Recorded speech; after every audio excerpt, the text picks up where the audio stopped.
Hello, grade twos. This week for Life Skills, we are having a look at case studies. Now, you're probably wondering what case studies are.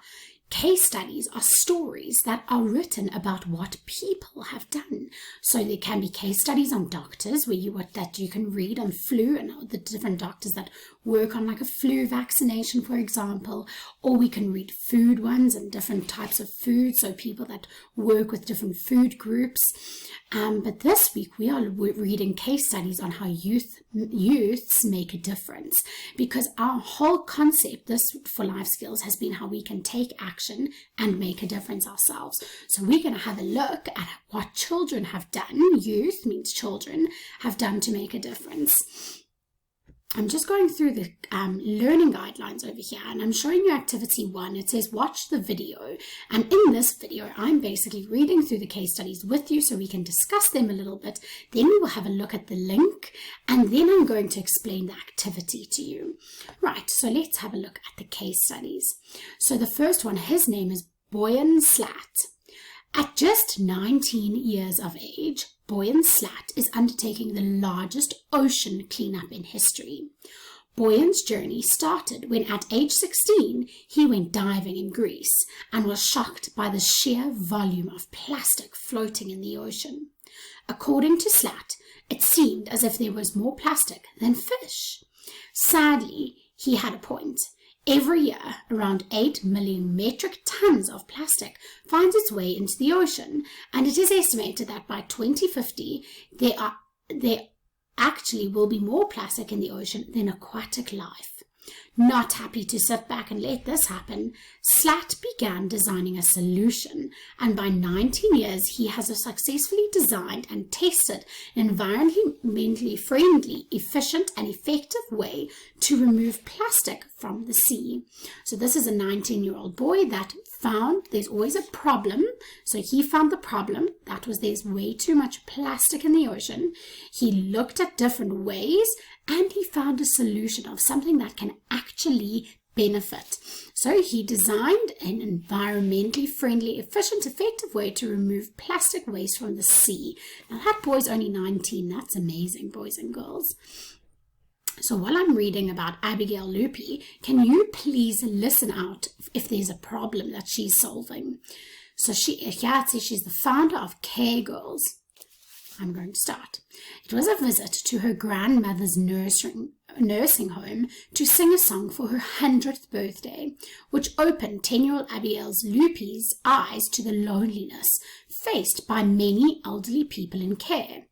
Upset by the lack of visitors or family members to care for them, Abigail started Care Girls, a troupe of talented singing, dancing and acting youngsters who spend their free time visiting aged care homes and hospitals to perform for and chat with the elderly. A roaring success, Care Girls has brightened the lives of over 1,000 people and is growing every year. So boys and girls, did you identify the problem whilst I was reading? So this girl identified that many of the members of the old age home were upset because the family never came to visit. So she was going to solve that problem by doing something. So she got a whole lot of different people. A troupe is a big group of talented singers, dancers and actors to come and perform for the elderly people who don't have people that can come and visit them. So she identified an issue, thought about different ways, and then came up with a solution. Okay, the last one we're going to read about is Katie Stagliano, Farmer for the Homeless. Okay, while I'm reading, listen out for the problem that she is solving. When she was 9 years old, Katie was given a school project which involved growing a cabbage from a seed. Katie managed to grow a whopping 18-kilo cabbage.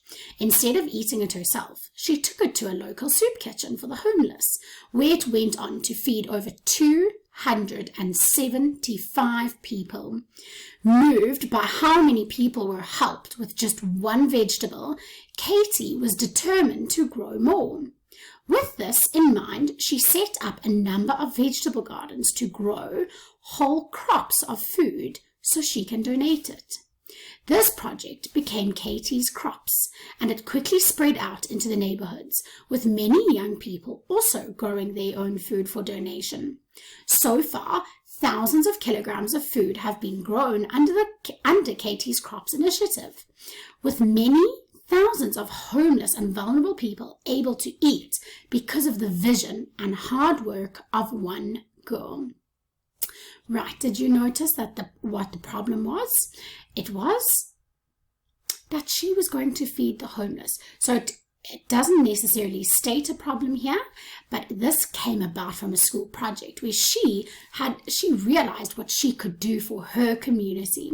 So Katie started growing vegetables, something very simple, boys and girls.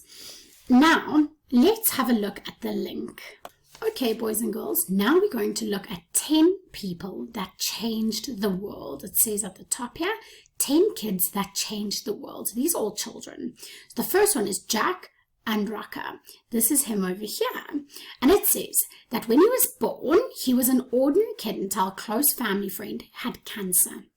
And he wanted to find a way to discover cancer early enough in the body so you can prevent it and get treatments. So he designed a sensor. Then there's number 9, Anne Makonsinski. So there's no photo of her, but she created a hollow flashlight that converts body heat into light without any batteries.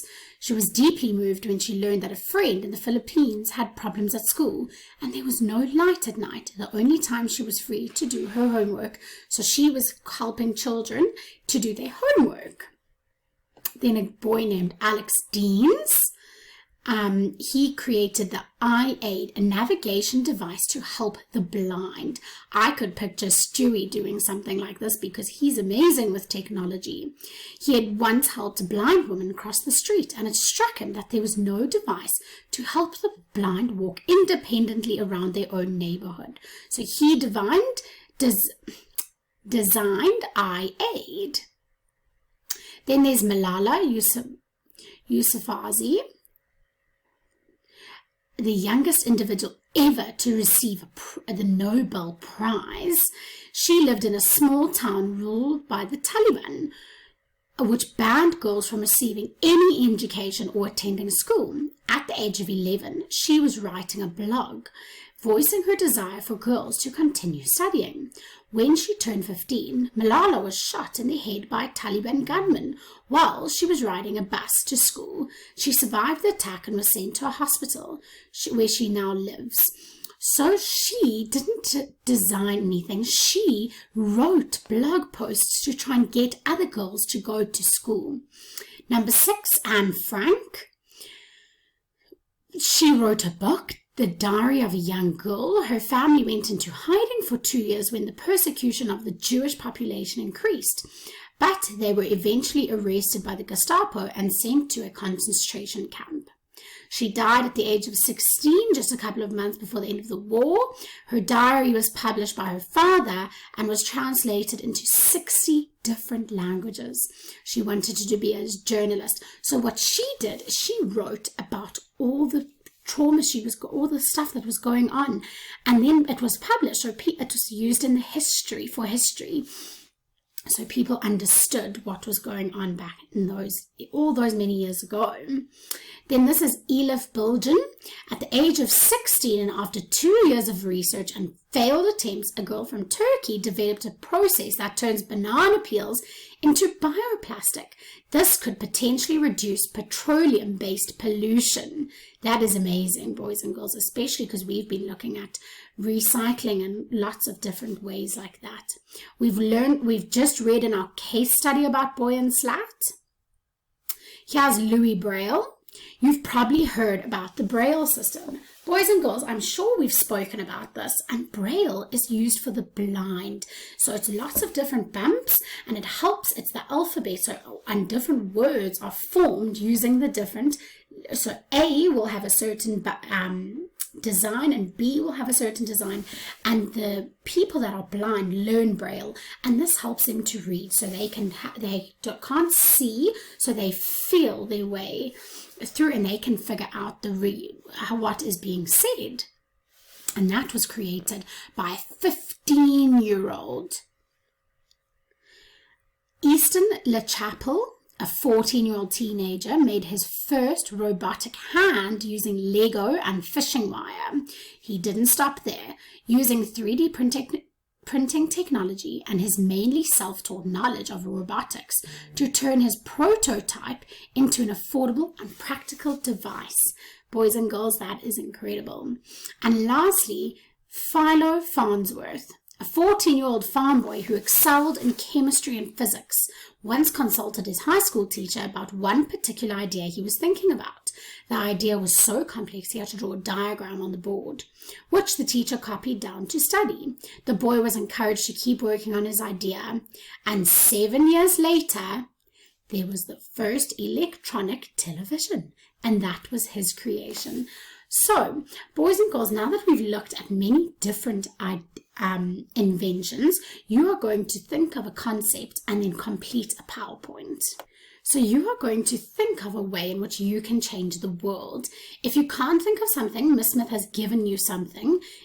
And the topic is, I can change the world by looking after the animals of the world.